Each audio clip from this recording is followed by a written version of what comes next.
All right, friends, welcome back to another episode of the Babbles Nonsense podcast. I'm flying solo again today. We're just talking about any and all things, mostly, just the shit I want to talk about. So if you're into that, stay tuned.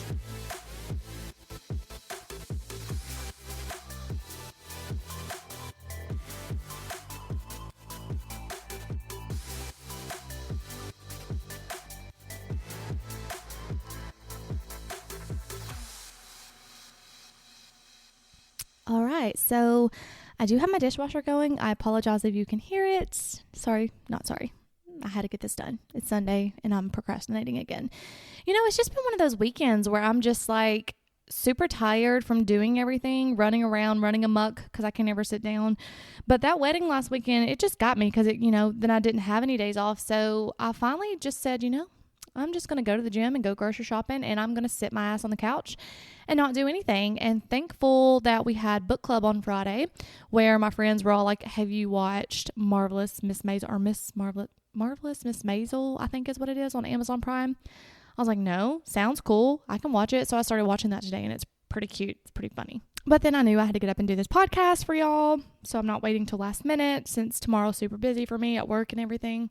But it's just me solo today, just rambling on. I'm going to try to continue the conversation from last week. I do apologize if I overlap a little bit because I'll just be honest with you. I don't go back and listen to my podcast. I'm not really a big editor, just not my thing.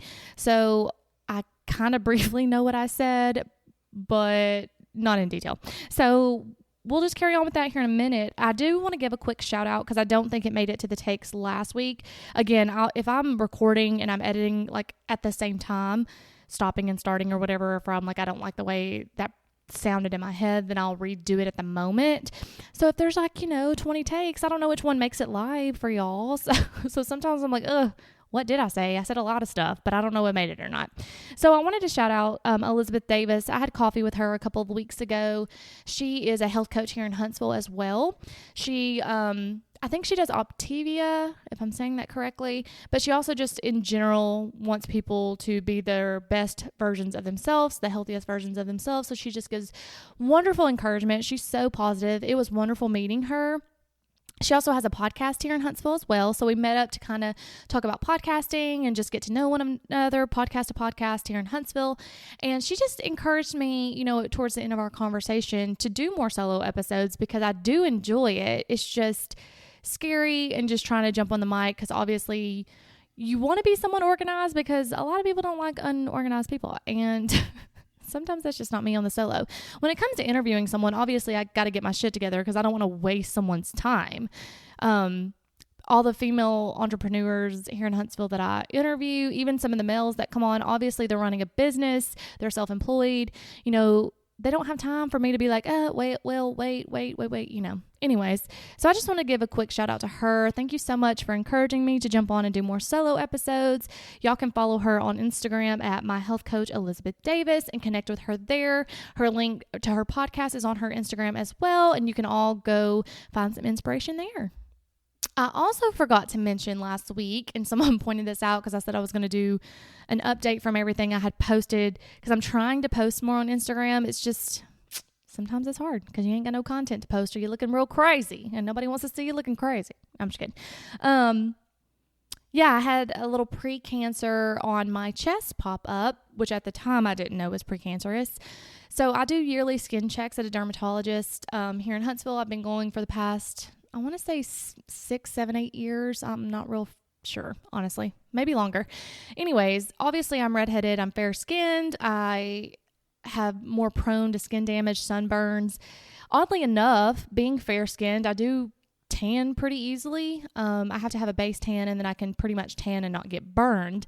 I only burn on my nose and my shoulders. So that's the areas I always applied sunscreen when I was a kid, but because it was real popular to be tan in my junior high and high school days, that's what I wanted to do. So I stupidly, like everyone else, this shows my age, laid on the trampoline with some baby oil with just sunscreen on my shoulders and my nose, and I did not burn, and I had a beautiful tan for a redhead. I mean, obviously I wasn't like super dark or anything, but enough where people weren't making fun of me at school. So with that being said, skin damage takes years, 10 to 15 years, I believe. Don't quote me on that. I think that's what Hannah said when she was on the podcast before, to show up. So I'm seeing all that sun damage now. With that being said, where I was going with that conversation is I do yearly skin checks now because all this skin damage, like these dark spots are coming up, freckles are getting bigger, changing shapes. And that's the thing they say to watch for, with melanoma is like shape, size, color, border, all those things that you're supposed to pay attention to. So if it starts to change, you can tell someone. Well, I noticed this area on my chest came up like 2 weeks prior to my appointment. And I was like, it's probably nothing. I used to have a mole in the same area that I had removed when I lived in Nashville.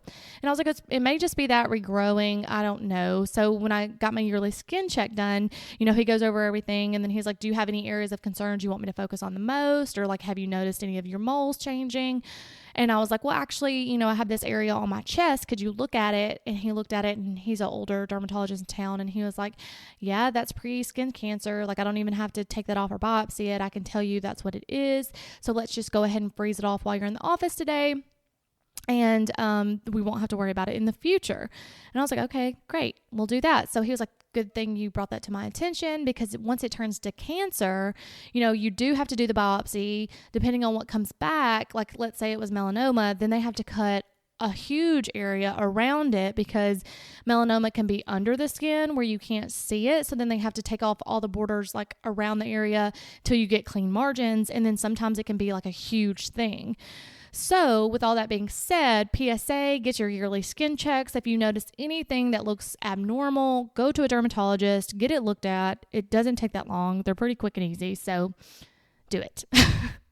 All right. So what I was talking about last week was communicating. And again, I don't know what made it in or not, but how we don't communicate like the best, I don't feel like. We just had book club this Friday. And we were all talking, like sitting around this bonfire, having like deep conversations. And I was like, has anyone ever heard of anything that has been like super mind blowing to them or shown growth lately? I was like, and I'll go first. I was like, one of mine is, I mentioned on the podcast last week, was when Jay Shetty said that we basically project our values onto other people, and we want them to believe in the same things that we want, which causes a lot of arguments because we don't sit back and listen. And then Mal, my friend, brought up a good point. Like, we listen to be heard, not to be understood, or we listen, I don't know how the saying goes, but it's like we listen to be heard, not understood.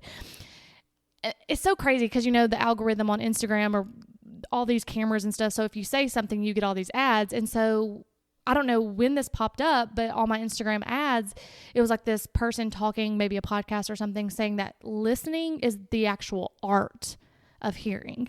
Like, you can hear someone, but to actually listen to them without judgment, with patience, without responding back, to truly listen, take what they say in before you respond, is truly an art.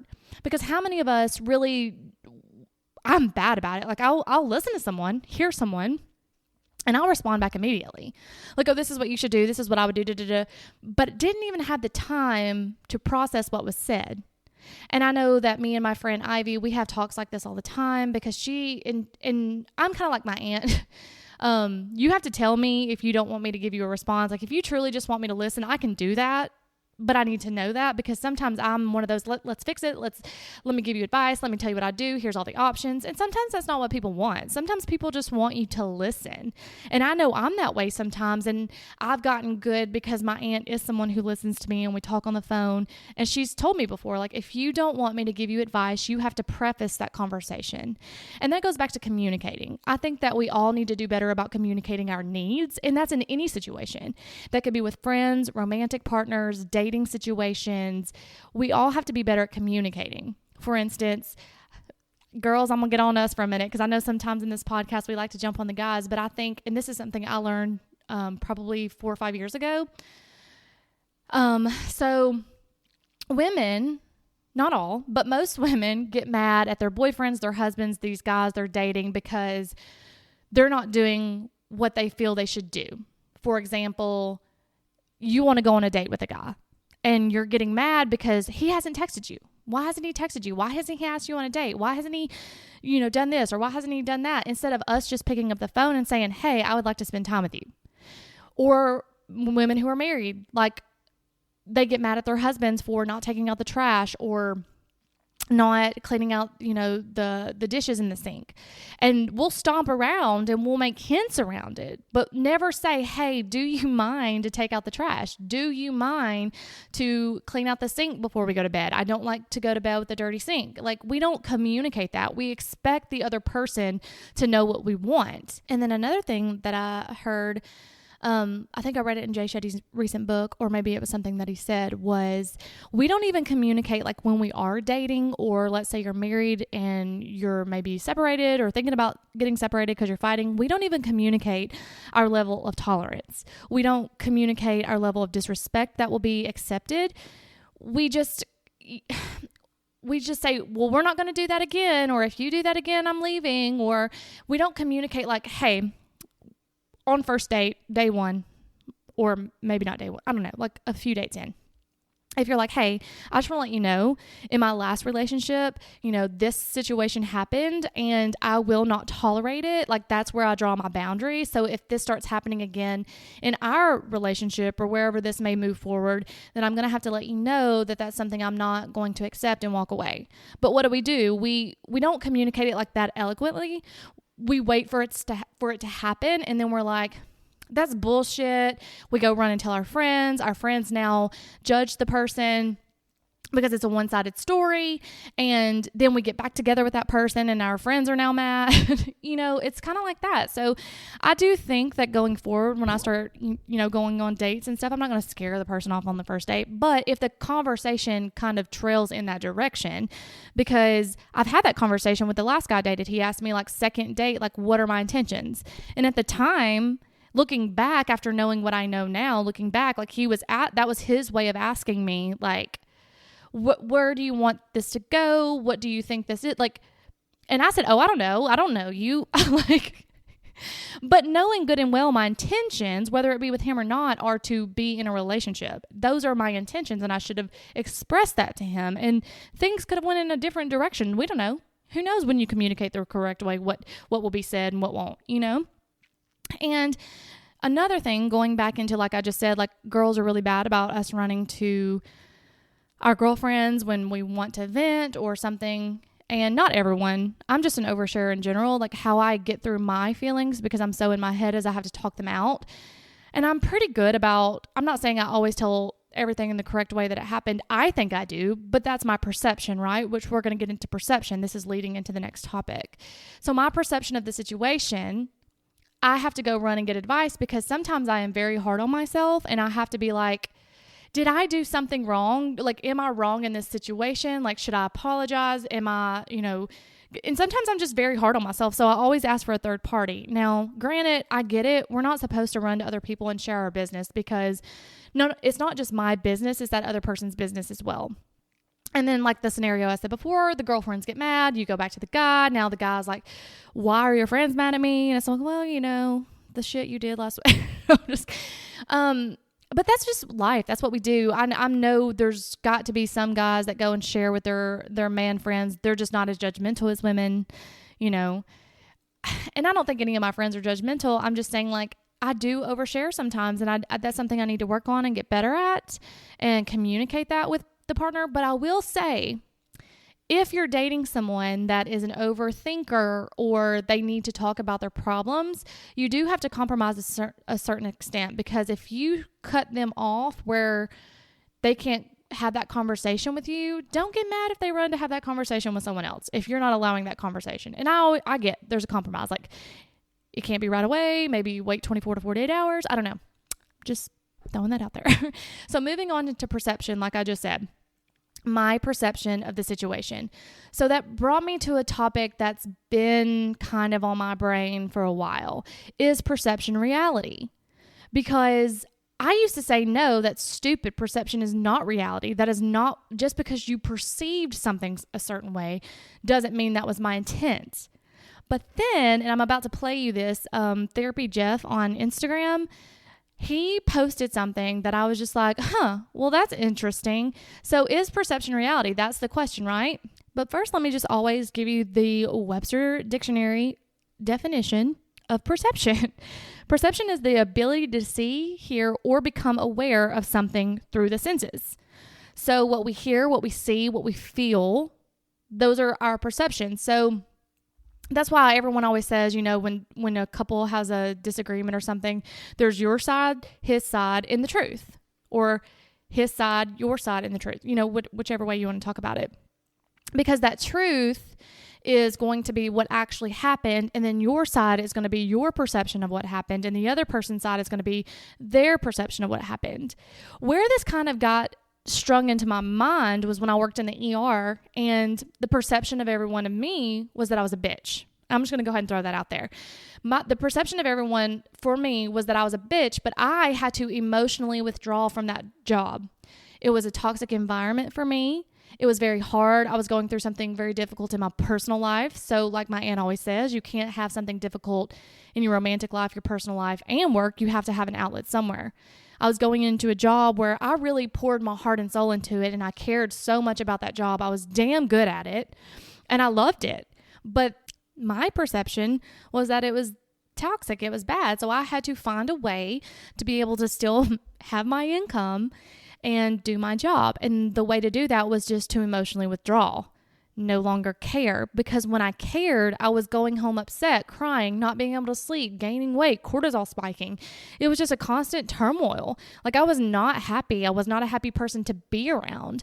And people don't get that, right? Like, that was their perception of me in that place. Like, I just wanted to come in, do my job, and go home. I didn't want to have a conversation. I didn't want to ask you how your day was going. I didn't want to smile at you, as bad as that sounded. But that was my way of protecting my emotional health and my mental health, because I did disconnect with my feelings for a really long time. And where I'm going with that is, like, that was the perception of people around me. Was that my perception? No. My perception of the situation was that I was trying to survive. I was trying to emotionally survive that situation because I had to have an income. There was nowhere else to go work. But yeah, you get the point. I'm not going to harp on it anymore. So perception is reality to a certain extent, right? Like, it is. It's crazy. But another definition about perception is, it says it acts as a lens which we are viewing reality. So it's really just this lens, we're covering it up, like your Instagram filters. What's actually someone's perception of you? If I put on an Instagram filter and it's like a subtle one, I'll get a lot of comments like, "Oh my God, you're so pretty," or "You look." And my immediate response is, "It's just a filter. It's a filter. It's not what I actually look like." So I think that we just have to be mindful that there's perceptions and try to understand the other person's perception. That's the biggest thing. So when we're listening and we're hearing and we're talking and being vulnerable, all these podcasts kind of run together, right? The biggest takeaway is to try to listen to understand what someone else is going through, their perception of the situation. That could help in any situation, friendships, marriage. If you're having a fight with your spouse and you just truly can't connect with it or understand, take a moment, take a beat, walk away. Think about what just happened, and maybe when y'all are both calm, go back and talk about it, because 9 out of 10 times when you go back and calmly talk about it, the other person perceived what you said a different way. So I'm going to play this from Therapy Jeff, like I said, and he puts it so eloquently and in an example that makes so sense. So he talks more about intention versus intention versus impact. And intention here, when someone perceives the intention. So I'm going to play this. So 1 second. Intention versus impact. You judge yourself based on the intention behind your words and actions, and you judge everyone else based on the impact their words and actions have on you. Here's an example. You spend weeks planning an extravagant surprise birthday dinner for your babe. I'm talking friends from out of town. This is your life slideshow. Cooking all day level bash. But on the big night, their reaction is more shock dismay than shock delight. You had no idea they hated surprises. It never came up. But even if this isn't the birthday of their dreams, can't they see how much goddamn work you put into this goddamn party? Who's the jerk here? Well, I'm sure it was the best party ever. I'm sorry to report that your good intentions do not matter.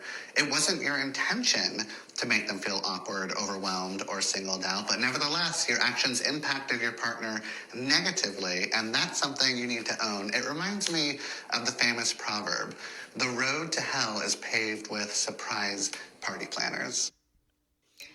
So obviously that's not talking about perception, but what I took away from it when I heard that earlier this week, and I was like, oh, that will go so wonderfully with this podcast.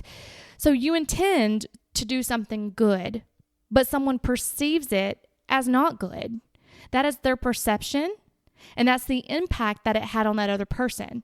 And like you said, you have to take responsibility. Yes, the surprise party was a good intention, and you didn't know that the other person didn't like surprise parties, but the other person hates it, they're miserable, and they don't love it. You perceive the situation as they're being bratty. They perceive the situation as, well, you gave me the surprise party that I didn't want. When you mutually talk about it, you have to take responsibility. Both parties have to take responsibility in the perception that they had over the thing. The other person didn't tell this person that they didn't love surprise parties, so they really shouldn't be upset with you for not knowing you didn't want surprise parties. And then the person who threw the surprise party should understand that they're allowed to be upset because, that they don't love surprise parties. Yes, you put a lot of hard work into it, but that's not what matters at this point. Again, it all goes back to perception and reality, right? So I think that's the biggest takeaway that I wish we could all as humans get better at, is just trying to understand someone else's point of view. I think that would get rid of 1,000% of arguments, wars, fights, anything, if we just tried to be more understanding. And there's things that you're not going to, agree with ever, because that goes back to your values, like we talked about in last week's podcast. If it's something that you truly value to your core, you don't have to agree with it. You can still respect someone without respecting or agreeing with their values. You can still have your own values and not participate. But I think I'll end it there. I think that was short but sweet, but got to the point. Again, guys, I'm going to remind everyone, if you love this podcast, to please go like, rate, review, follow on Apple or Spotify. I think those are the only two that you can do that on. It kind of just helps push the podcast out forward for people. You can even give me a 1-star review. That's fine. Also, if you do that, just give me a comment on what I can change. But 5 stars, better, But anyways, guys, until next time, I do have some interviews coming up. Olivia will be back to co-host as soon as wedding season dies down a little bit. She's super busy on the weekends, and that's mostly when we have time to link up. But as always, guys, until next time, bye.